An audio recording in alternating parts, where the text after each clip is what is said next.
Allowing the light. What does it mean to be a steward of the light in the midst of change? My aim with these words is to reflect on our past, on the Jeremiah text, and to point to our strengths as we head into Advent in our post-pandemic future. We felt that God certainly had plans for us as we left Finley Street, and our plans didn't come into being, and yet we were faithful. We stayed with the hope and knew something new would come into being. Relentless hope created a building, a sacred space. A couple of highlights from our history, or her story with God. I fondly remember the ritual of walking 2 steps forward and 1 step back along the boulevard strip of Mount Baker. I faintly recall wondering if the neighbors knew who we were and what are they doing. I recall moving my body and feeling into the spiritual idea of journey. It seemed compelling. Embodying the non-linear journey really gave us a glimpse of our future. It took me a while to get used to Mount Baker. Frankly, it felt a little fancy pants. And the church building was grand. What I liked was the fellowship hall.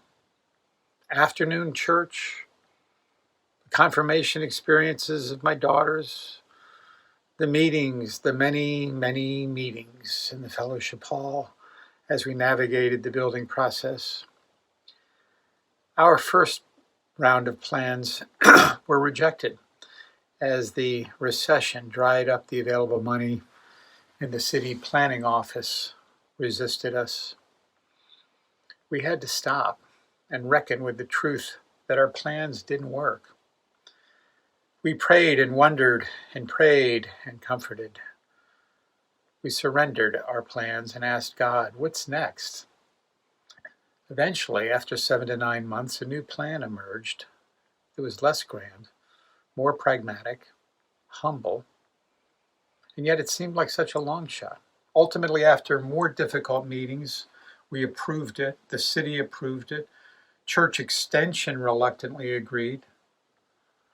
Our humble hope, our resilient hope, our God-given hope, we sustained a faithful presence through this arduous process. In the end, we held our plans lightly and let God lead us. Frankly, the plan wasn't a transactional winner. The numbers weren't great. No private bank would have approved us.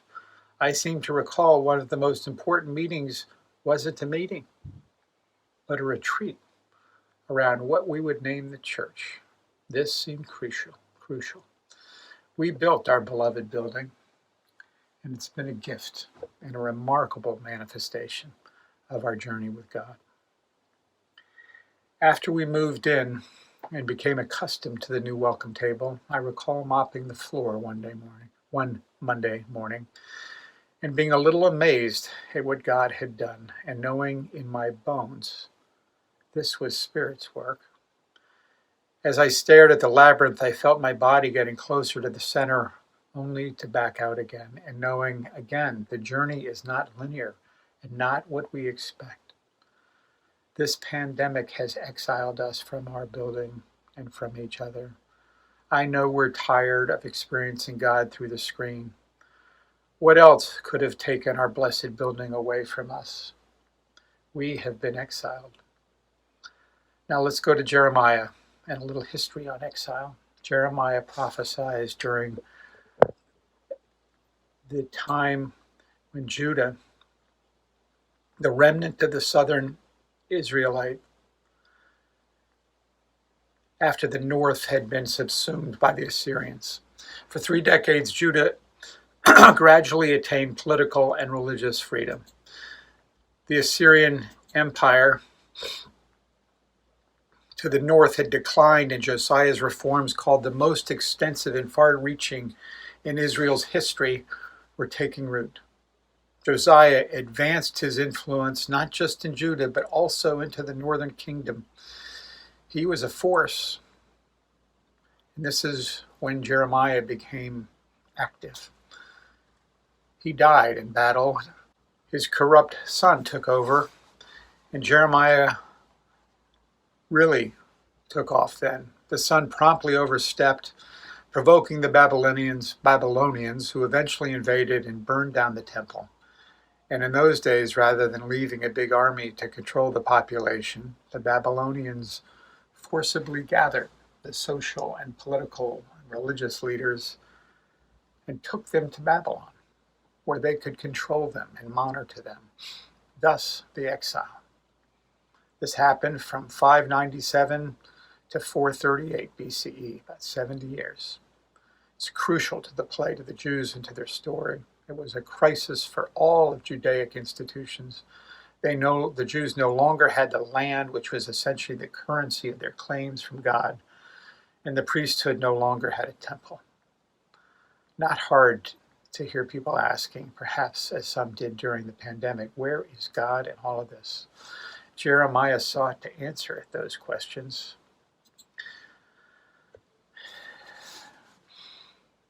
Jeremiah 29, verse 10 begins with, "Only when Babylon's 70 years are complete will I visit you and fulfill the promise and bring you back to this place." Meaning, for us perhaps, only when this darn pandemic is over will we be able to do much. When the exile from our beloved building is done, will God visit, fulfill the promise? Yes, if we gently embrace our past posture of allowing God to generate new hope in us. Jeremiah continues in his piece, "For surely I know the plans I have for you, plans for your welfare." Here it comes, "to give you a future with hope." What does this mean for us at Welcome Table, now, in this moment, on this hinge of history? Jeremiah goes on, "When you pray to me, I will hear you. When you search for me, you will find me. If you seek me with all your heart," he promises, "I will restore your fortunes and gather you from all the nations, and I will bring you back to the place from which I sent you." I want to briefly consider three ideas that may come to mind, or they came to mind for me as I pondered this provocative scripture. Right after our first building plans fell through, we were living in the challenges of what's next. It seemed that success, or the success we had planned, wasn't coming together. And in some ways, we were powerless. We had tried everything. We had staked everything. We had picked up and moved. We now had to regather ourselves. It was stressful. We needed to accept our powerlessness, and that is hard. And yet, as we did that, we unlocked our power to persevere, our power to be with God and allow God to lead us forward. For me, when I have no idea about how I'm going to match a particular goal, I make a plan, and I sometimes become a dog with a bone. And I have to go through my stages of efforting and scheming and reconfiguring before I truly experience powerlessness. This happened when I got sober. I had tried to change. I had desperately sought to control my life. Nothing worked until I surrendered. And in that letting go, Spirit rushed in. And maybe, just like our plans for building our church, at some point, many of us at that moment in time felt powerless. And we prayed and waited. We humbly trimmed our plans and let God take us forward.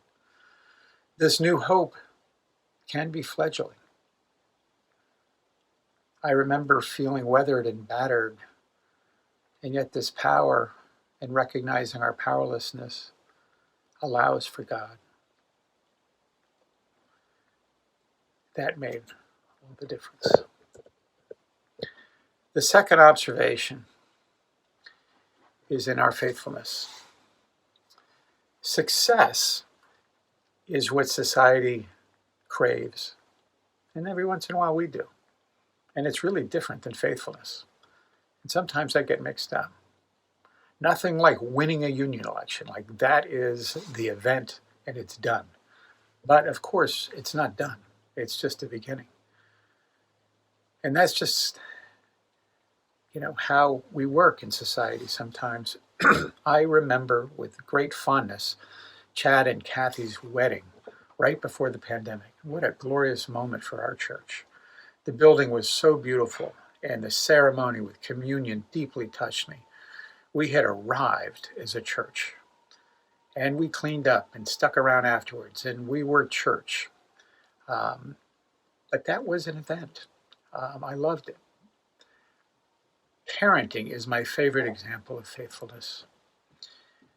It's not the birthday, the graduation, the Halloweens. They're wonderful. But it's the colds and the appointments and the unbearable waiting after midnight and the heartbreak of broken relationships and just sticking with it because we love. That's what enables faithfulness. We show up for each other. We show up for our kids as faithful servants. We show up for our church as faithful servants. After the building project didn't go to fruition the first time around, we regathered and prayed for direction. This was a hard time, and our faithfulness and reliance on God allowed us to be open to the possible. This posture of showing up and waiting and being willing to put it on the line was hard-earned, and we did it. Lastly, what's our future with hope that Jeremiah so effectively points to? What's God's plan for us? First, theologically, I don't think God literally makes plans for us. I think of God as woven into the reality of our being as love. In God's reality, we imagine or envision futures of how it should be, and we call that hope. We know that we have to be careful about the planning because, things change. But having that hope, that vision, it's sacred planning. This practice, this way of being, isn't future tripping. It's not demanding. It doesn't create anxiety. It's a holding. It's a gentle holding of a dream that benefits all tenderly, like a bird. We are caring for each other. We are empowered. My vision for us is that as we emerge from exile, we can find the right posture of being in hope, of allowing Spirit to manifest in new and perhaps unfamiliar ways. Our faithfulness, our reliance on God will allow us to animate our hope. And given these extraordinary characteristics, I urge us to hold them gently. We will have to accept some limits and embrace the next indicated step. And as the pandemic wanes and our exile begins to end, let us show up with open arms. Let's gently imagine the possibilities for our building and our church when we're together. Let the hope begin now. And let's talk about it together because it needs to be a collective hope. Let us be God's instrument of love as history unveils itself.